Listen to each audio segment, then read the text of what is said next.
Good evening and welcome to this week's Loose Links. We are back with a panel of four ready to talk and gossip and debate the week's news of this week. Join us all on this week's show.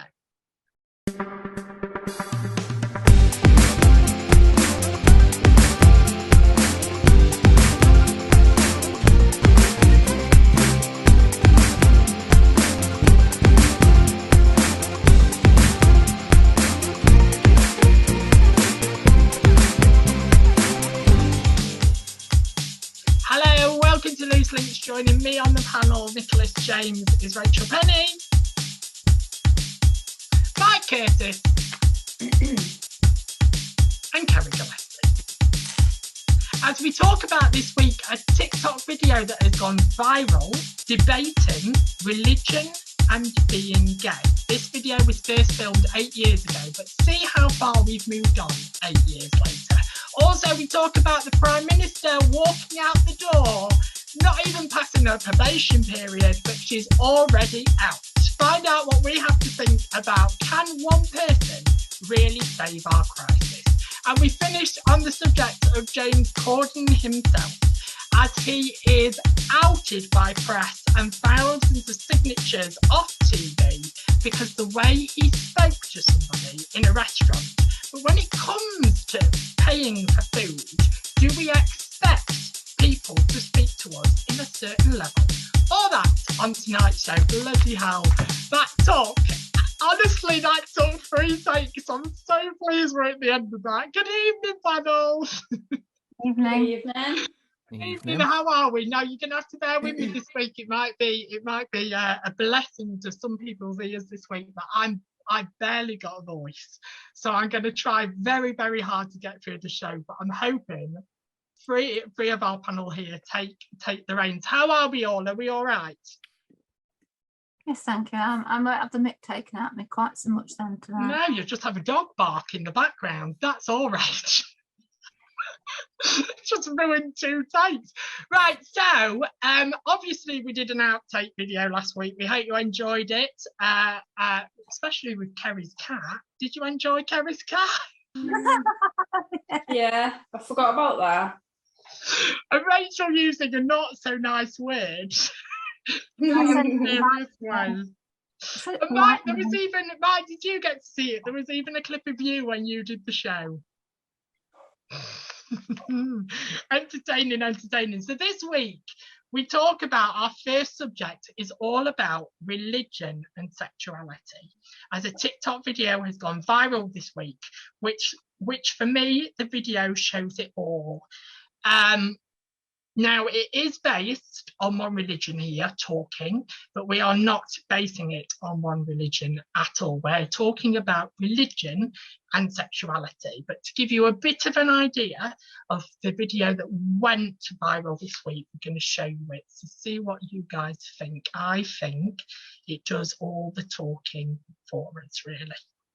But we will see. See what you guys think. Here we go. You identify yourself as gay. Why do you then choose, because it is a choice, why do you then choose to be Muslim when it says explicitly within Islam, within Judeo-Christian tradition, that is prohibited? Is the choice. I'm just going to say that sexual orientation is not a choice. It's not a choice at all. Muslim. So why would you? No, don't get involved in this. Why would you choose? In the Quran it says that is prohibited. It's a choice. At the end of the day, you can choose to be a Muslim or you can choose not to. It doesn't say in the Quran that it's prohibited. What is prohibited is the act. I can give you the ayah that it says it. I am not here to talk about that one. What would you do? Let us speak, please. Let us speak. In response to your question. I am not here to talk about that one act. What I'm here to talk about is love. Love between 2 men, 2 women. When will it be okay and accepted to be gay in Islam? That is not, it's a loaded question, but I'm sorry. You either be gay or you be Muslim. No one is forcing you to be Muslim. No one is forcing you to be Yeah, lady here in the blue. I think that is totally wrong. I mean, I was brought up in an Islamic household. I'm from an Islamic community. I'm from a very conservative Pakistani community. If my mom and dad can accept me, why can't the wider community accept me?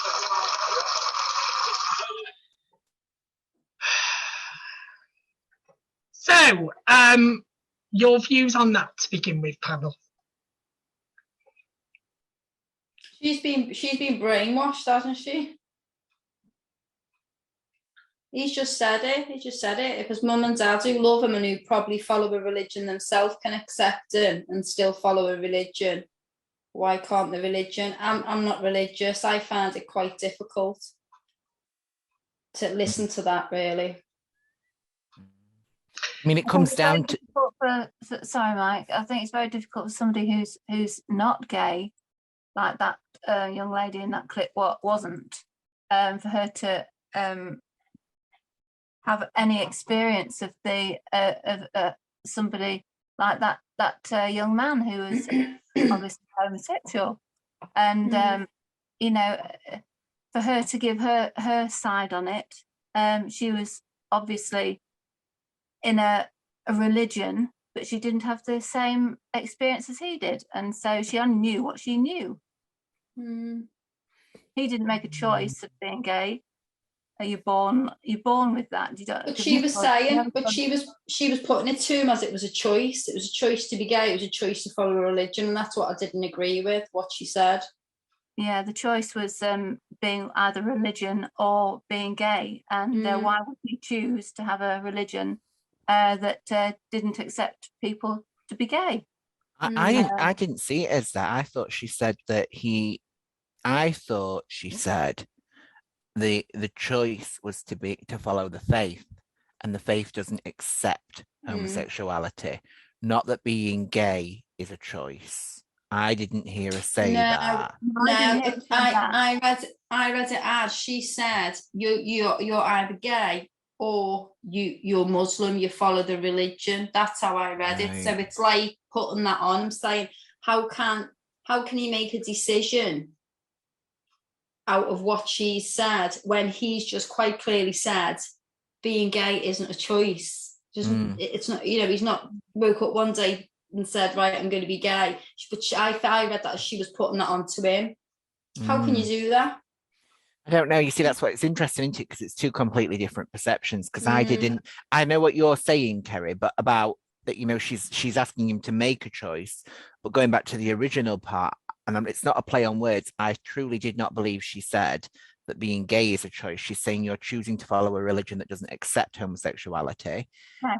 And that's what I interpreted it as. And all I'm going to say is that, there is balance, isn't there? Because not that I personally share this view, but I do understand that we live in an inclusive world in theory. That clip may suggest otherwise, but there are places and there are times where you just can't bring inclusivity. It can't. And I hate saying it, it like boils my stomach, but there are times when, certain things are always going to be certain ways. That is not me condoning, that clip. So I really don't want to sort of blur the two lines or saying that it's right. I just guess that was just my interpretation. And I guess so it's just something to sort of share and reflect on. So, yeah. Do you believe religion puts people off God? Do you think the interpretation of God pushes people away? Doesn't push me away. I don't believe. Because that's what religion is. Religion is an interpretation of how the Bible is read, and how. Because I remember a vicar saying, I've said it many times on the show, I remember a vicar saying to me when I was in junior school, do you believe in God? And I jumped on straight away, yes, I go to church. And he said to me, no, I'm not asking you if you believe in an interpretation of God. I'm asking you, do you believe in God? And I think we really have to separate them. We really, really have to separate them, because everybody, faith is what is, to me, like a mountain. There's one top, but everybody climbs the mountain in a very, very different way. And what I'm getting is that I can walk in one church and be fully accepted for the way I am. I'm an open gay man. I'm not a hidden gay man at all. I'm an open gay man, but I can walk in another church to an interpretation of God and not be accepted. So do you think religion needs to be really, really careful when they are saying this is what God would say? Yeah, because God's going to be saying 100 million different things wherever you go. Because it's open to interpretation, isn't it? Yeah. You know, we're interpreting scripture. Sorry, Kerry, but you know, we're interpreting scriptures which were written hundreds and thousands of years ago. So there's always going to be that. I think what we have to be careful of is it's more than what you're saying, Nick. It's about religion is evolving, isn't it? And because it is interpreted in different ways, we are seeing more inclusivity coming to the church or other religious places of worship, you know, and other religions. And I think we just need to bear in mind that, so for example, going back to that clip with that young man, you know, he did raise the question, you are right, Kerry and Rachel, well, if my parents can accept me, why can't my community accept me as people that follow strong faith? And it comes back down to that, doesn't it? And that's why there's been wars throughout time on religion, because it's open to interpretation. And I think religion's a really important thing. I think, you know, it brings to people at very dark times and sometimes very good times hope, enlightenment, connection with community. But I also am really mindful that it can also be very dangerous, because it drives belief. You see, I've got a bit of a lazy faith, really. Not really. Say faith. Faith is an inner certainty, isn't it? It's a you believe that this is the way to follow your life, to follow this particular path of following one God and what have you. But I'm CV, but I'm a bit of a lazy one, really. A Church of England goer. I've just followed because that's how I've been brought up. I go at most poignant times of my life. I don't go every Sunday like Nick does. So I'm a bit lazy. So mine isn't a certain faith. It's one that I've been born into. And but I would like to, like Nick, you said it, like a mountain. I believe that all faiths or all religions are like a pyramid, and they all go up to the one at the top, all different ways of getting to the same spiritual belief. And I believe if there is a God that people believe in, he'll be an all accepting and all loving God of everybody, inclusive of everyone. It's funny, isn't it? Because and I couldn't find it, and I was so disappointed that I couldn't find it, but there was a scene on Mrs. Brown's Boys. I'm a huge fan of Mrs. Brown Boys, and there was a scene on Mrs. Brown Boys where her son was marrying a man, and the local vicar came round, and she said to the local vicar, "I'd like you to bless my son and his partner when they've got married. I don't want you to marry them, but I want you to bless them." And he said, "You know, Mrs. Brown, I can't do that. You know, it's against my religion and my faith to do that." And she threw the Bible on the kitchen table and she pointed to the Bible. "Tell me one love story in that book where Jesus condemns love." And that was just so powerful to me, that even though it was done in comedy, it was making a statement. It was saying something. Does it, when all three of you look at the Bible, I don't know if any of you have ever looked at the Bible, but say like you look at the Bible, do you believe that every single word in that Bible is true? No, it's interpreted, isn't it? It's over the ages, it's been interpreted by human beings. And you know, it's I believe the stories in it. You see, you've got two sides. It's a bit of a battle, really, with logic and faith. Not logic, evidence of evolution or Adam and Eve, and you've got that. But you see, faith is something deep.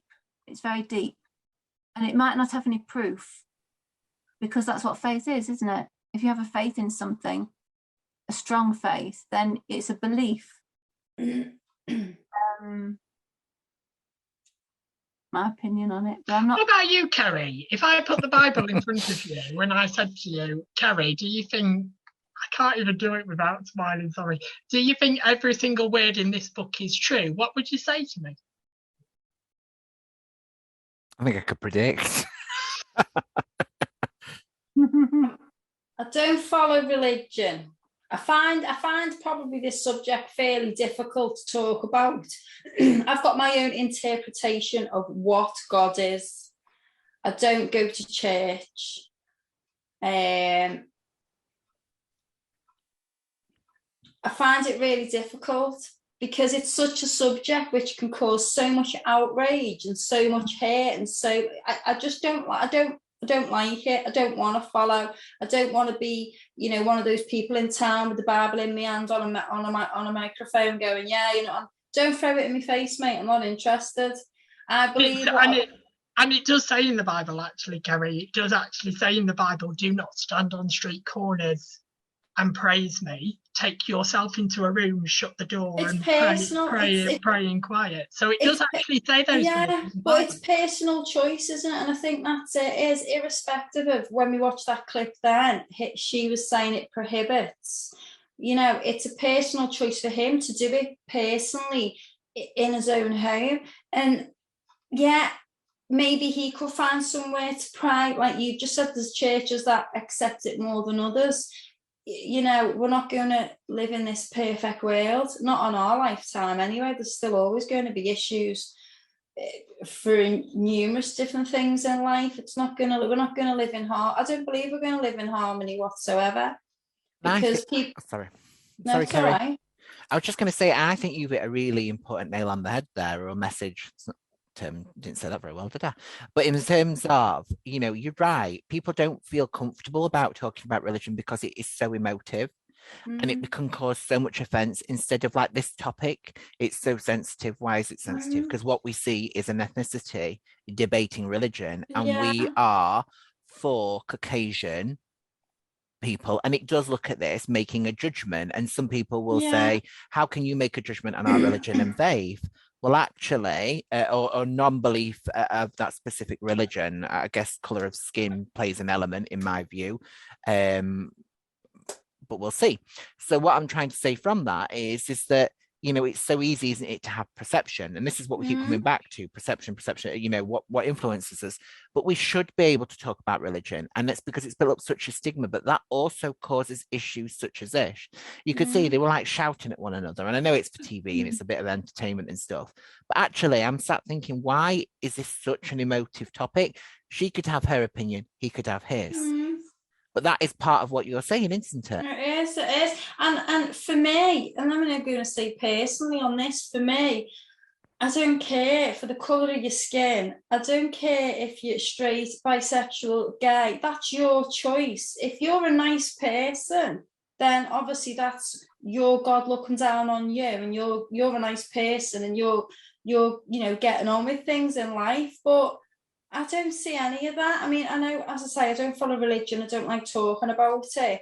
But at the same time, that young chap in that video seemed really bloody lovely. Why should he be fighting his case? Why should he be fighting his case that he's gay and wants to follow a religion? I found it really sad. There's one thing. There's only one thing there, Kerry, I slightly disagree with. Only one thing there. You said go on. Gay, lesbian, bisexual. It's your choice. Yeah, I've said that. You said that. For me, it's not a choice. For me, it's not a choice. It's what you are born with. You don't wake up. No, that's what we said at the beginning. That's what we said at the very beginning. The woman in that video was, to me, I interpreted that she was saying, you're either gay or you either follow this religion. And I've said at the beginning, it's not a choice to be gay. It is a choice to follow religion, 100%. Yeah, let's face it, that there was any program that you get like this, there's never any love. It's all anger, animosity, and aggression, and it's love that we're talking about. Your sexuality, who you love, and why is that supposed to be the emotive part of religion? I would have told her to do one. I'm never going to see it again in my life, love. Get off the stage. I would have not been far behind you, Kerry, to be honest, but I'm thinking. I'm sure it's a subject that will come up again. We don't have very much more time to talk about it, but I'm sure it'll come up again. I am going to compliment one panellist, and I've learned quite a bit from this one panellist actually. And the more, Kerry, it's not you, don't panic. The more I get to know about this panellist, the more I think, oh, I wish I could think like them. And that's you, Mike Curtis. I love watching you and how you mull over things. You can almost see yourself like double thinking about it before you speak. And I think I want to be like him. Oh, bless you. It's just a gift of being, it's just a gift of putting my foot in it so many times. So many times. We slightly move on to talking about Tamsin Outhwaite. Says that she's giving up alcohol has made her happier and fitter, who became a household name in EastEnders, saying giving up alcohol feels empowering as she can look after herself and other people, eat well, exercise regularly. She also says in her head it's changed at 51. The actress and mother of two is throwing the kitchen sink at her health. She's given up booze, does yoga and gets outdoors, meditates regularly, eats well, and a big fan of Breathe workouts. She says it feels empowering. But that did get me thinking about alcohol. Panel, do you think alcohol is the hardest drug to give up? It is. No. It definitely is. Well, it is proven that alcohol and opioids are the hardest. But it's so cheap, it's legal, instant reward. It's needed. So it's what, sorry? It's needed at times for me. It's just so easily accessible and it's legal, so it's easy to get hold of. And yes, from experience, not my experience, but from experience of seeing this, it is a very difficult thing, and you can't just come off it.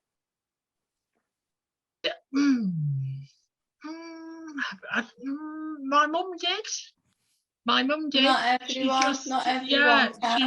She did just stop. Yes, she went to the doctors, and yes, she went on tablets for anxiety. But she got up one day, and then I basically gave her the ultimatum: it's me or alcohol, and she chose me. So I think it's on a base-by-base cases. I think some people do need that extra help to come off it and to stay off it and all of that. And it is very rare that you hear of somebody just giving it up, but it's not impossible. I don't say it's impossible. No, it's not impossible.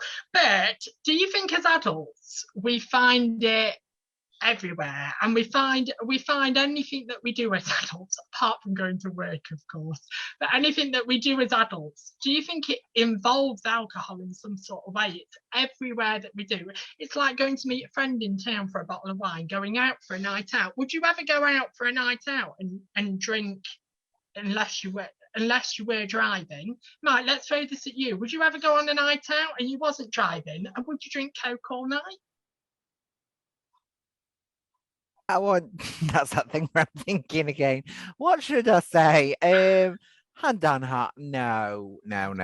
I know what you mean. Yeah, I would probably have a drink. So I know what you mean. It's and it's because it's so socially accepted, isn't it? But I guess there's not a need, is there? Well, it becomes so like if I think about that, that's about me in my head, programming myself to think it's like an acceptable norm. It's what we do.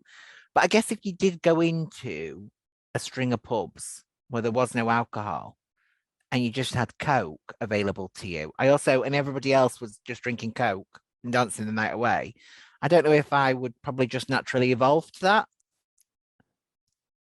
Maybe. What about you, Kerry? Has alcohol in you changed over the years?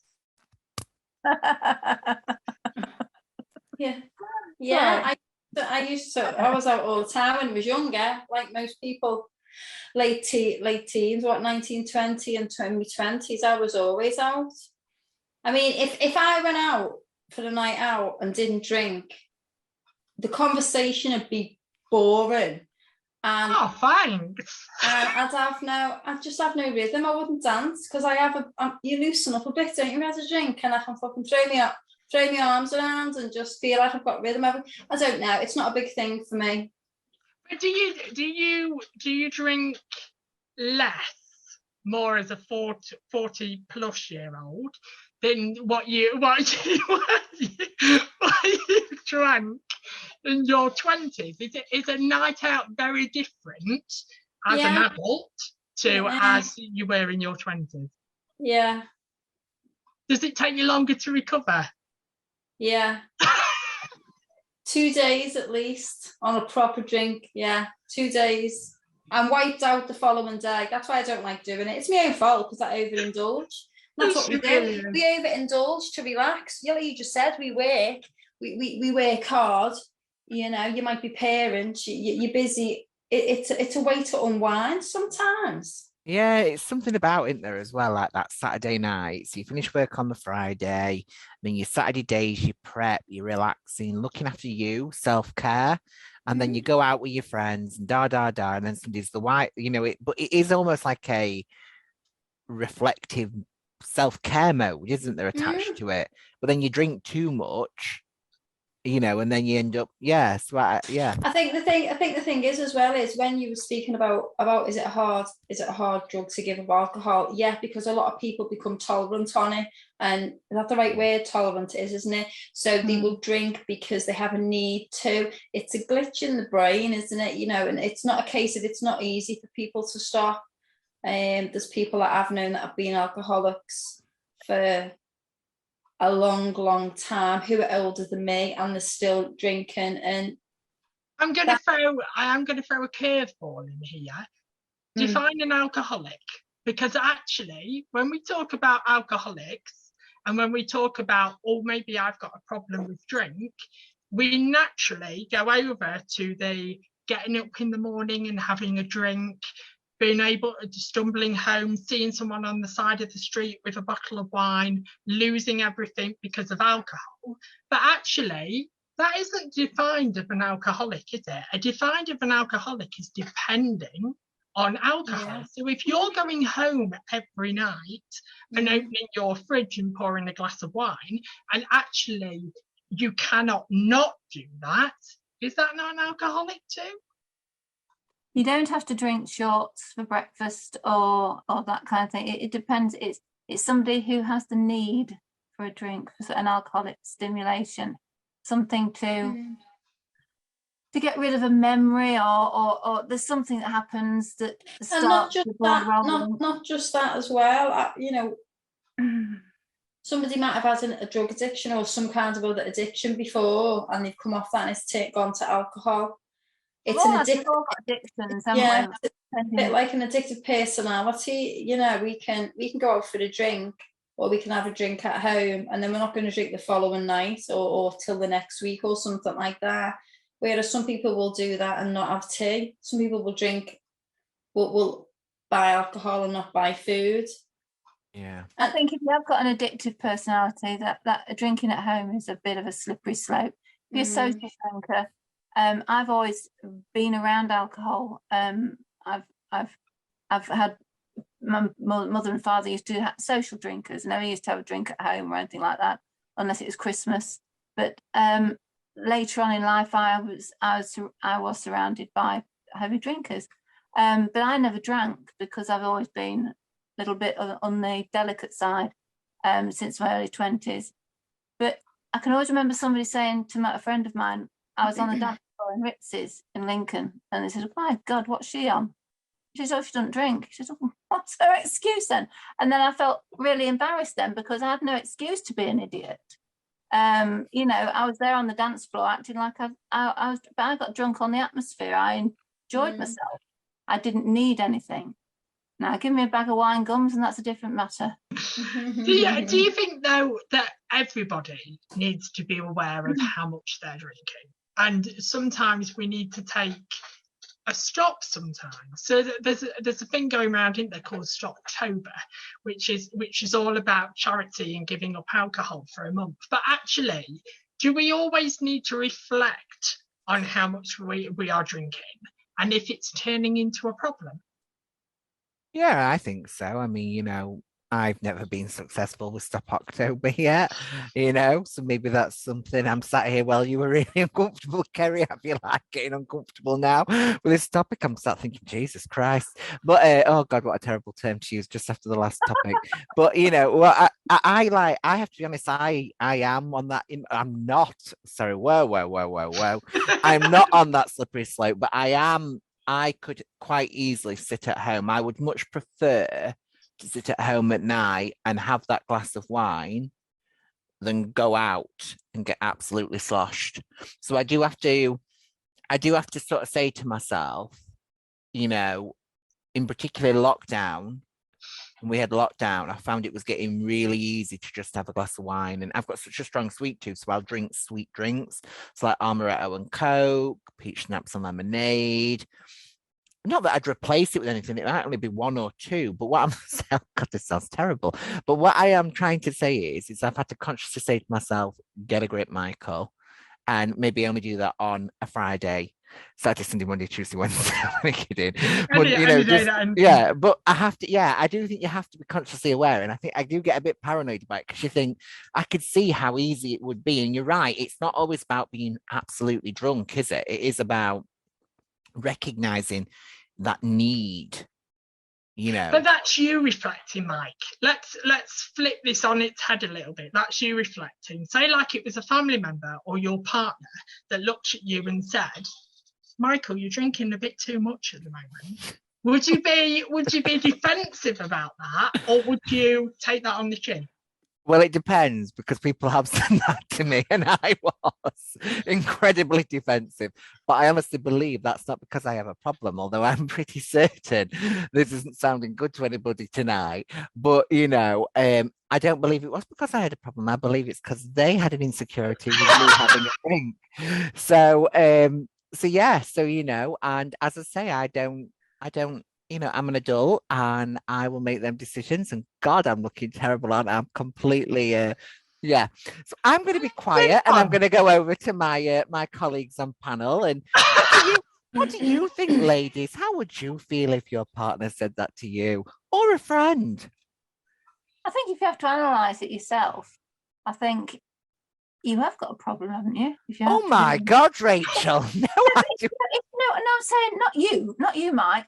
I'm saying generally, if you have to sit and think to yourself, "Am I drinking too much?" Then probably you are drinking too much, because otherwise it's just something that you do. If you have to, do you see what I mean? If it has to be thought of like that, then you might have a problem. But you see, I don't think of well, I do actually. When I go and like buy the bag of sweets or something like that, I think I shouldn't have those. Really, I've had too much this week. Then if you have to think like that, then you are probably having too much.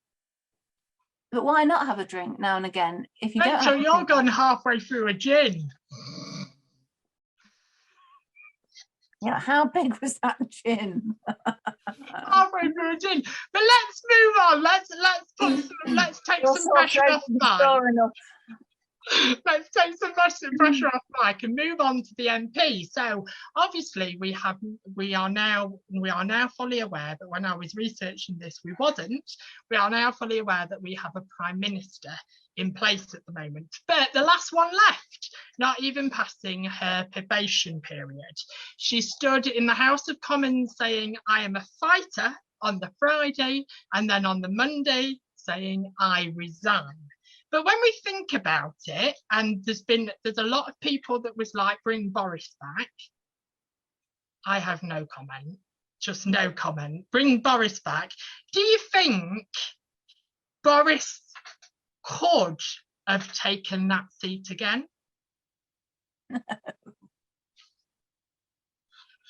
Why, Yeah. Rachel?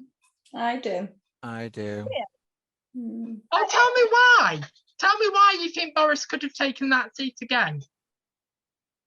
Because he is popular, isn't he, in some ways? And he's like the cat that's got 9 lives, that man. Do you know what I mean? He didn't, for all he did multiple wrongs whilst he was our Prime Minister, he stood the heat, didn't he? And he had that. I think the British public are terrible. We hate our Prime Ministers, or we love our Prime Ministers, but we expect them to take everything that we throw at them. And I think that's the difficulty with our most recent. She's just perceived. She was thick. She was thick. Yeah. I don't give a crap. She was absolutely, and this is the media shoving it in my face when I watch it anyway. She was a rabbit caught in headlights, massively. Didn't have a clue. Yeah. She didn't. I don't. And the thing is, as well, do you know what I thought? I'm not.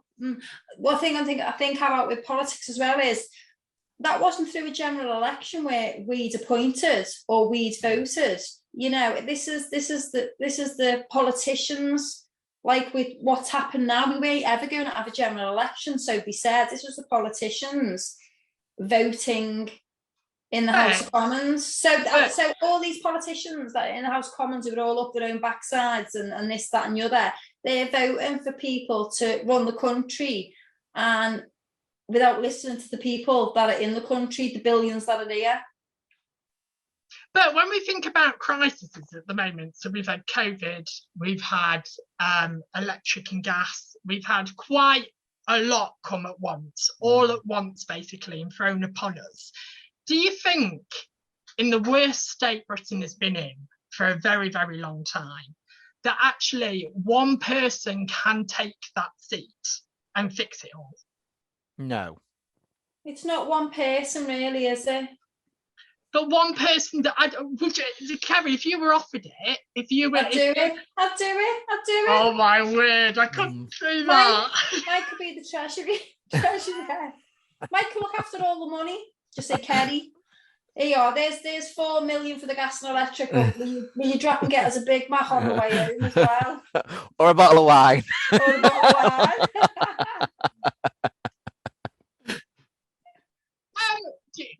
Do you think the UK is too broken though? Do you believe the UK is too broken, and actually we are putting mountains of pressure on our government to fix it, to fix it, and actually we should be, it's hard in it, but we should be reflecting a bit more inward about being more efficient at homes, and maybe not having all the lights on. The thing is, Nick, the gas and electric issue is beyond our control, surely, because it's all to do with the gas, isn't it, at the end of the day, and all the big rigs in the big companies who are still taking massive profits at the end of the year, which is a load of tosh.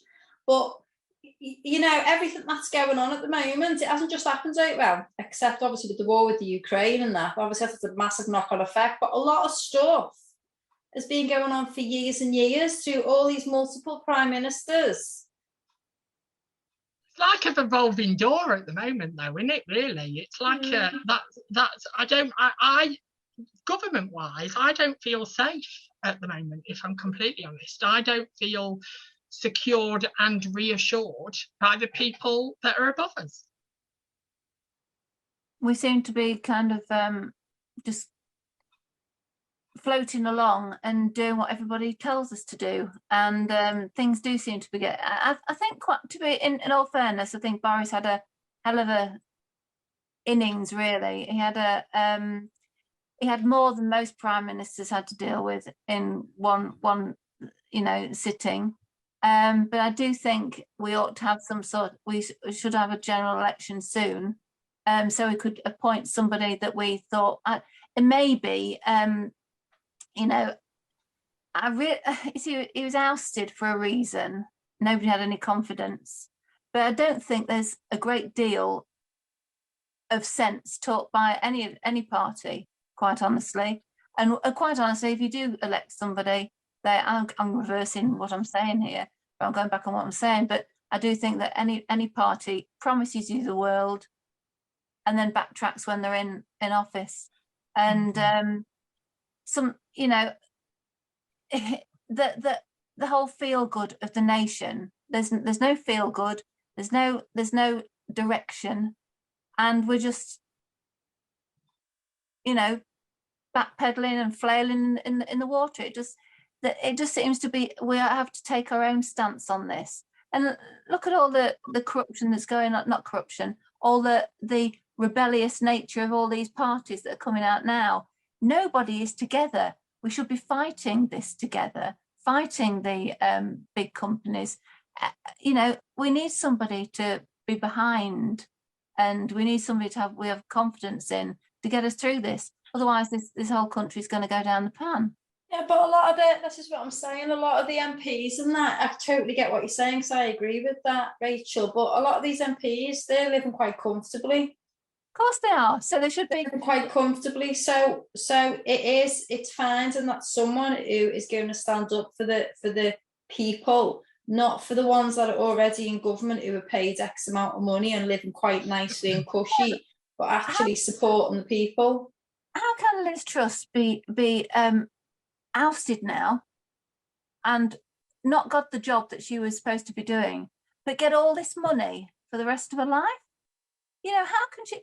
Why not put? You've got to put the money where the performance is. And if you're not performing at a particular job, what do the normal people of this country get? They get sacked, don't they? They don't get any money. So why can it not work for government as well? If you're not performing, you're not bringing forward, you're not bringing to the table what you promised, you get rid of them. But they don't. They just get paid more and more and more and more and more. And the people like you and I, who are voting these people in, get less and less and less. Rachel, I don't think I've ever seen you get so heated. Well, I've seen somebody go into hospital this week, an 87-year-old man. He went into hospital. They got an ambulance for him. It was code red. And the next day when the son went to visit him in A&E, he was still in A&E. The day after, sat in the chair that he was put in the day before. Now, it's not the nurse's fault, but there's nobody getting paid enough to do these jobs. They're going elsewhere, or they're getting other jobs that they're not as skilled, but and not as needed. We need to be investing this money that these politicians that are not performing for us need to invest in that money into the NHS and to the people. We need carers. We need health operatives. Why aren't people talking sense and doing these things? Well, I'm sure this is a subject that will be brought up again, because as you know, a new Prime Minister has stepped in. So let's see how the next couple of weeks turn out. But with Halloween only a week away, this is why you're on, Carrie, because I was just wondering if I could borrow your face for next week for the show at all. But only a week away, stars across the globe will be lining up of outfit choices. Many celebrities take Halloween extremely seriously and go all out when it comes to their costumes, transforming into a range of spooky, functional and sexy characters. But some stars have found themselves facing a serious backlash for their controversial costumes, with such as Chris Brown having sparked out an outrages of costumes in the past. in the prediction that some people will be taking the inspiration, from popular series such as Jeffrey Dahmer or Jimmy Savile, documents that were both released this year. Do you think it's a good idea making costumes out of people that have hurt so many lives? It's quite sick, isn't it? It's sick.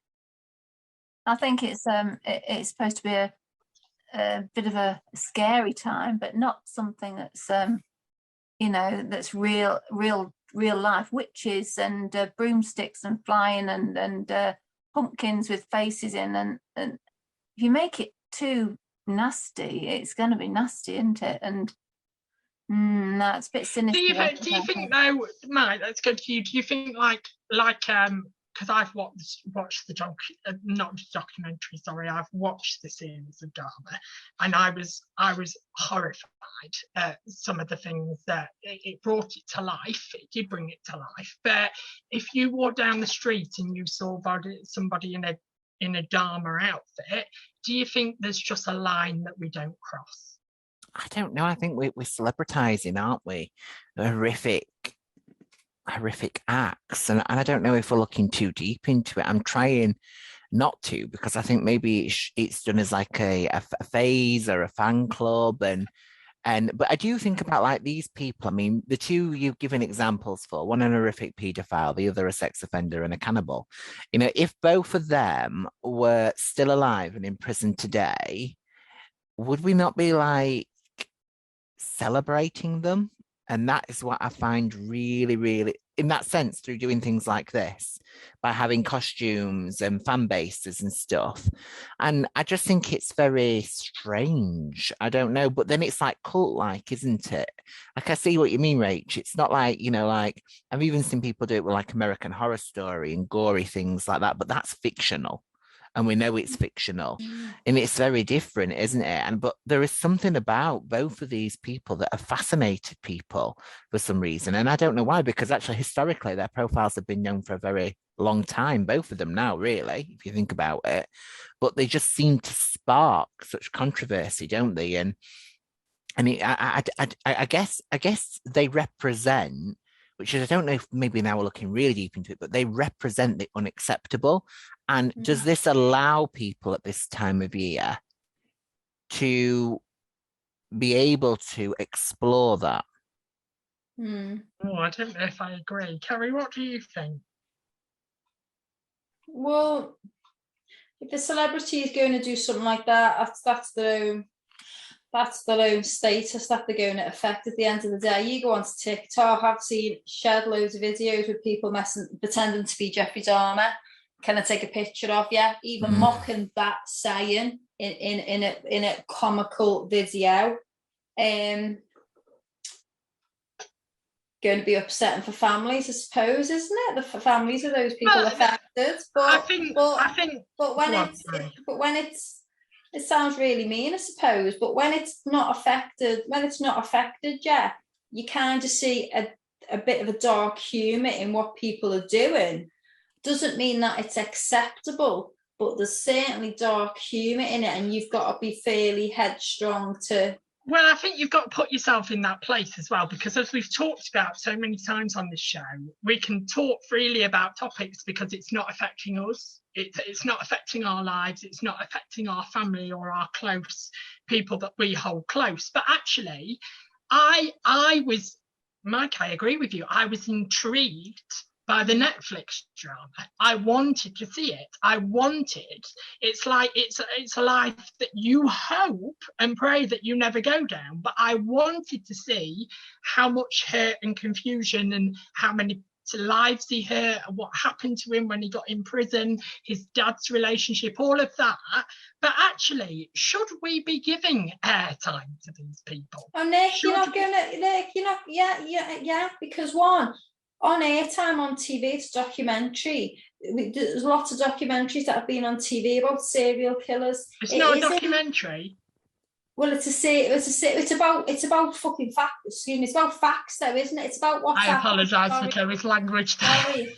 it's about what's happened though, isn't it? You know, Yeah, there will be facts in that at the end of the day. And there's been loads of documentaries, series, whatever you want to call them, on the telly about real life matters. But how the hell are you supposed to stop social media having a bit of dark humour and putting stuff and plastering stuff all over the place? and I think it's more than that as well. You know, like you're saying about that, having them on, it's about you. It's like curiosity, isn't it? That's what it stems from.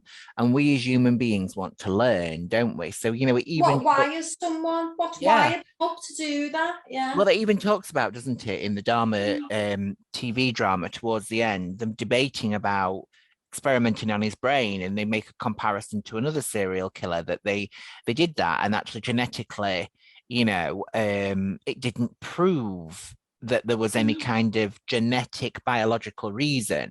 So it comes to like choice. And then there's like the other TV program, hasn't there? I forget what that were called, but that were really similar on Netflix. And it were about the profiling of FBI and how, I forget what it was, Mindhunter. And it's the same sort of thing. If you've not seen it, it's really dark. And they basically, it's a drama, and it's about the first sort of criminologists, etc., profiling these serial killers to try and learn about why these things happen and So I think it's human nature to seek understanding of what we don't understand, and that's what I'm trying to say about accepting the unacceptable. The fancy dress and things is about expression, isn't it? And like Kerry says, dark humor, a bit of fun. I'm not saying that everyone puts on a mask and thinks that they're going to be Jeffrey Dahmer, but I do think that there is an element of you can do that at that time of year because that's what happens. But I am thinking, I am really, and I know I'm pressuring you guys here, but I am really thinking outside the box here. So we're talking about a subject that hasn't affected our lives. So say, like, for example, back in that day, they killed your daughter Kerry, they killed a family member of yours, and they killed your son Rachel. Would you still sit here and go, oh yeah, let's put it on Netflix, let's see what is like, let's be a bit more intriguing? Or do you think if it affected your life, you would be a bit more, get this off the telly now? They'd probably be wearing an outfit that I would be wearing, because if somebody killed my son, I'd be after them anyway. But I still think it's sick. I think it's sick to be dressing up as something that's been realistic and true and in real life. I just think it's sick. Who dressed up like Jimmy Savile? You know. Yeah, no, I agree with all of that. That's not what I don't think I'm saying. Kerry, I don't want to put words in your mouth. I don't think it's what you're saying either. I just think that all I'm saying is you're right. Of course, it would be emotive and it'd be difficult. And you know, if we look at the Yorkshire Ripper, they've done countless, haven't they, TV dramas on him? Well, that is relevant, isn't it? Yorkshire is just across your boundary. You know what I mean? And it did affect women, you know, not so long ago, really, you know, but we see it and we do it and we learn about it, and there's still a fascination, isn't there?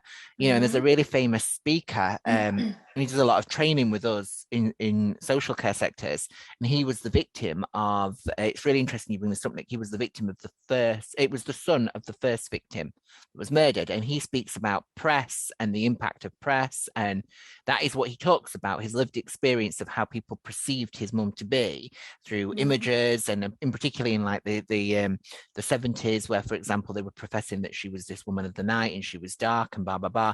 And he literally shows you two contrasting pictures of the same woman. One is a mugshot, and which makes it look very gloom, dark. So I do know what you mean. Press can have an impact and it can warp things. And he does do a lot of public speaking about that. But I think it's also really interesting because McCanny's second name is, if you look at it as well, he also recognizes that it is part of, I think it's a part of educating the public, isn't it? And not ever forgetting what's happened. And at the end of the series, Dharma found God. So we're almost going back to the first ever subject here. Dharma found God and was baptized in prison to God. Now, what I really struggle with, and I am going to do some talking with my vicar about it because it's been in my head and going round and round in my head like there's no tomorrow. But you're telling me my grandma that died in 2004 never hurt a soul, was very comforting and helpful all through her life. is sharing a place that murdered 15 to 20 people. And actually, do you think sometimes, if we're really, really honest, do you think sometimes people in those situations find God because they're scared? Not really because they find God because they're guilty, and they can't come to terms with their own guiltiness of what they've actually done. So what better way to find God and ask for forgiveness for doing something so horrendous? Now, if I was religious and if I did believe in that, it wouldn't be God. God wouldn't be accepting of that. That's how I feel, because how could I be religious and follow a God who you look for comfort, for strength, for then that God to go and go, I forgive you for committing these horrendous murders. That's not a God I want to follow. And this is what I was saying about inclusivity. It can't work from every angle. So Rachel said a God that was all giving, all loving, all caring. Well, if we all just accepted that, then that would be applying to him, wouldn't it, Nick? So this is my point, and it's the same sort of thing, isn't it? And I perceive it as slightly different. Surprise, surprise, Kerry. Did he find God because God was the only place, or religion felt the only place to accept him? So that's another angle to look at it, because he was not accepted, was he? Or do you think it's fear as well? Which in turn allowed him to go through this guilty process. But do you think it was fear as well, because of heaven and hell? So if he really sat there and thought about it, oh my goodness, okay, because he sort of mickered and joked about being in prison from the series, but did he sit down and think, okay, my goodness, I can face all of this, but facing my Redeemer and being told that actually you're not going through the pearly gates generates fear? And actually, sometimes people say, yes, I believe in God, because they're scared of not to believe in God. It could be just an excuse. I don't think, you see, it's cut all this debate from what we started on with religion and sexuality. And as Mike just pointed out, all inclusive of what I said, I never really thought about the evil side of life as well as being accepting. And I suppose my God that I think that I haven't got my lazy faith that I have, I don't think my God would accept evil like this. And but I think documentaries that you're talking about and docudramas that you're talking about, that's one thing, because they are interesting to see how other people tick and how other people can do what they do. But I still think this time of year, there's no place for it to be dressing up like them. I think it's just a too serious thing to do. But learning about it and seeing it on TV, that's something different, I think. Well, ladies and gents, have you enjoyed that show?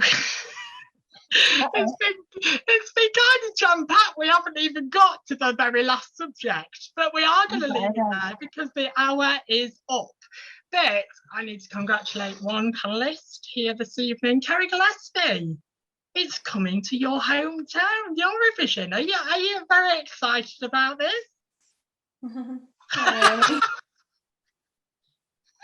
Well, you've been there watching it? No. I'm boring. I loved your little speech about us not understanding one of you. To be honest, if I'm honest, I didn't understand. I wrote it as clear as day, and you still messed it up and said words I didn't even put in. Oh, you're so lovely. Join us next week, as it's a Halloween special, and we might all look a little bit different than what we look like tonight. Some of us. Can you thank my panel for this evening? Joining me, Nicholas James, on the panel with Rachel Penny. Right, Curtis and Carrie Gillespie. Join us same time, same place next week. Thank you for letting us keep you entertained, and we'll see you very soon. Take care. Bye-bye.